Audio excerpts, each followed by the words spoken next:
സമരം ചെയ്യുന്ന WCPO ഉദ്യോഗാർത്ഥികളുടെ rank ലിസ്റ്റിന്റെ കാലാവധി അവസാനിക്കാൻ ഇനി 2 പ്രവൃത്തി ദിനങ്ങൾ കൂടി മാത്രം. ഉദ്യോഗാർത്ഥികളുടെ കാലസമരം ഇന്ന് 14ാം ദിനത്തിലേക്ക് കടന്നു. നാളെ നടക്കാനിരിക്കുന്ന ക്യാബിനറ്റ് യോഗത്തിലെങ്കിലും സമരം ചർച്ചയാകുമെന്ന പ്രതീക്ഷയിലാണ് ഉദ്യോഗാർത്ഥികൾ. തൂക്കുന്നതിന് മുമ്പ് കുറ്റവാളികൾക്ക് അന്ത്യാഭിലാഷം സാധിച്ചു കൊടുക്കുന്ന കരുണയെങ്കിലും തങ്ങളോട് കാണിക്കണമെന്നാണ് ഉദ്യോഗാർത്ഥികൾ ഇന്നത്തെ സമരത്തിലൂടെ സർക്കാരിനോട് പറയാൻ ശ്രമിച്ചത്. മുഖം കറുത്ത തുണി കൊണ്ട് മൂടി പിന്നിൽ കൈകൾ ചേർത്ത് കെട്ടി മുട്ടിൽ നിന്ന് കഴുമരമേറാൻ തയ്യാറായി നിൽക്കുന്ന കുറ്റവാളികളുടെ വേഷത്തിലായിരുന്നു സമരത്തിന്റെ 14ാം ദിനം.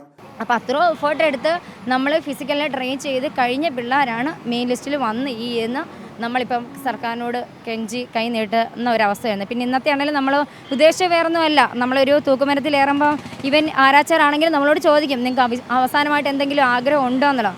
അങ്ങനെ ഒരു ചർച്ചയ്ക്ക് അല്ലെങ്കിൽ ഒരു സർക്കാരിൻ്റെ ഒരു ഭാഗത്തു നിന്നോ നിങ്ങൾക്ക് എന്താണ് ആവശ്യം, അങ്ങനെ ഒരു ചർച്ചയ്ക്ക് പോലും നമ്മളെ ഇതുവരെ വിളിച്ചിട്ടില്ല. അപ്പം നമ്മുടെ ഒരു നിസ്സഹായതയാണ് നമ്മളെ ഇന്നാണെങ്കിലും കാണിച്ചത്. അപ്പം എങ്കിലും നമ്മൾ നാളെ പ്രതീക്ഷിക്കുന്നു. നാളെ നമുക്ക് ഇവർ പറയുന്നത് പോലെ തന്നെ, അല്ലെങ്കിൽ നമ്മൾ മാർച്ച് അവസാനം വരെ സർക്കാർ നമുക്ക് പ്രതീക്ഷ തന്നതുപോലെ തന്നെ ഒരു വേക്കൻസി അവർ നാളെ തരുമായിരിക്കുന്നു. നമ്മൾ പ്രതീക്ഷയാണ് ഇരിക്കുന്നത്. 19ാം തീയതി കൊണ്ട് നമ്മുടെ ലിസ്റ്റ് തീരുവാണ്. 2 വർക്കിംഗ് ഡേയ്സ് കൂടെ ഉള്ളൂ. അപ്പം ഇവിടുന്ന് സന്തോഷമായിട്ട് പോകാൻ പറ്റുമെന്നുള്ള ഇതിലാണ് നമ്മളിപ്പോൾ എല്ലാ കുട്ടികളും ഇട്ടിരിക്കുന്നത്. ഇനി 2 പ്രവൃത്തി ദിനങ്ങൾ കൂടി മാത്രം. നാളെ നടക്കാനിരിക്കുന്ന ക്യാബിനറ്റ് യോഗമാണ് സമരക്കാരുടെ ഇനിയുള്ള ഏക പ്രതീക്ഷ. ഏപ്രിൽ 19-നാണ് റാങ്ക് ലിസ്റ്റിന്റെ കാലാവധി അവസാനിക്കുക. ഇതുവരെ നമ്മൾ ചർച്ചയ്ക്കൊന്നും വിളിച്ചിട്ടില്ല. ഇനിയിപ്പോൾ നമുക്ക് 2 ദിവസം കൂടെ വർക്കിംഗ് ഡേയ്സ് ആയിട്ടുള്ളൂ. അപ്പോൾ നാളെ എന്താണല്ലോ ഒരു മന്ത്രിസഭ ഒരു യോഗം കൂടി ഉണ്ട്. അതിലാണ് ഞങ്ങളുടെ ഏറ്റവും കൂടുതൽ പ്രതീക്ഷ ഉള്ളത്. അപ്പോൾ കഴിഞ്ഞ ആഴ്ച ആണെങ്കിലും നമ്മുടെ പ്രസ് മീറ്റിങ്ങിനിടയിൽ നമ്മുടെ കാര്യം ചോദിച്ചപ്പോൾ എടുത്ത വായിൽ തന്നെ നമ്മുടെ മുഖ്യമന്ത്രി പറഞ്ഞത് അടുത്ത ആഴ്ച പറയാമെന്നാണ്. അതുകൊണ്ട് തന്നെ നമുക്കതൊരു പ്രതീക്ഷയാണ്. അടുത്ത പിള്ളേർ ഇപ്പം നമ്മുടേത് ഈ 19-ന് ലിസ്റ്റ് തീരുകയാണ്. അതിന് തന്നെ നമ്മുടെ ഫിസിക്കൽ ടെസ്റ്റ് കഴിഞ്ഞ് പിള്ളേർ റെഡിയാണ്. അതിൻ്റെ അടുത്ത ലിസ്റ്റും മീൻസ് നോട്ടിഫിക്കേഷനും വന്നു കഴിഞ്ഞു. നമുക്ക് PSCയോടാണ് ചോദിക്കാനുള്ളത്. ഇതിപ്പോൾ നമ്മൾ ആരോടെ ചോദിക്കേണ്ടത് പോലും നമ്മൾ അറിയാത്തൊരവസ്ഥയാണ്. PSC ആണെങ്കിലൊക്കെ നമുക്ക് തരാൻ വേക്കൻസി ഇല്ല എന്ന് പറയുന്നത്. അങ്ങനെയാണെങ്കിൽ ഈ ഫിസിക്കൽ കഴിഞ്ഞ പിള്ളേർക്ക് എന്താ ഇവർക്ക് കൊടുക്കാനുള്ളത്? അത് കഴിഞ്ഞ് നോട്ടിഫിക്കേഷൻ എടുത്ത ജൂലൈയിലെ മറ്റേ എക്സാമാണ്. അവർക്ക് എന്താ കൊടുക്കാനുള്ളത്?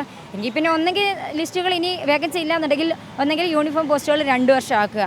അല്ലെങ്കിൽ ഇവർക്ക് നമ്മൾ ഈ പറഞ്ഞാൽ വേക്കൻസി ഇല്ല എന്നുണ്ടെങ്കിൽ ഈ 967 പേരുടെ ലിസ്റ്റ് ഇടേണ്ട കാര്യമില്ല എന്നല്ല, ഒരു 300-350 ഇട്ടാൽ പോരെ. അപ്പം നമ്മൾ ഇത്രയും കുട്ടികൾ ഇവിടെ വന്ന് ഇങ്ങനെ ഇരിക്കുമോ? ഇതിപ്പോൾ തിരുവനന്തപുരം മാത്രമല്ല, WCPയുടെ ലിസ്റ്റ് എന്ന് പറഞ്ഞാൽ സ്റ്റേറ്റ് വൈഡ് ലിസ്റ്റാണ്. 4 ജില്ലയിലെയും പിള്ളേരാണ്. ഞാൻ കോട്ടയത്ത് നിന്നാണ്. അങ്ങ് കണ്ണൂർ, കാസർഗോഡ് തൊട്ട് തിരുവനന്തപുരം വരെയുള്ള പിള്ളേരാണ് ഈ 19 ദിവസമായിട്ട് ഇവിടെ വന്നിരിക്കുന്നത്. അപ്പം എന്താ സർക്കാർ നമ്മൾ തരുമെന്ന് പ്രതീക്ഷിക്കുന്നു. അത്ര വിശ്വാസം. സമരത്തെ സർക്കാർ പൂർണ്ണമായും അവഗണിച്ചു. ചർച്ചയ്ക്കോ കൂടിയാലോചനകൾക്കോ ഉള്ള ശ്രമങ്ങളൊന്നും ഉണ്ടായില്ല. എങ്കിലും സമരം തുടരുകയല്ലാതെ മുന്നിൽ മറ്റ് മാർഗങ്ങളില്ലെന്നും ഉദ്യോഗാർത്ഥികൾ പറഞ്ഞു.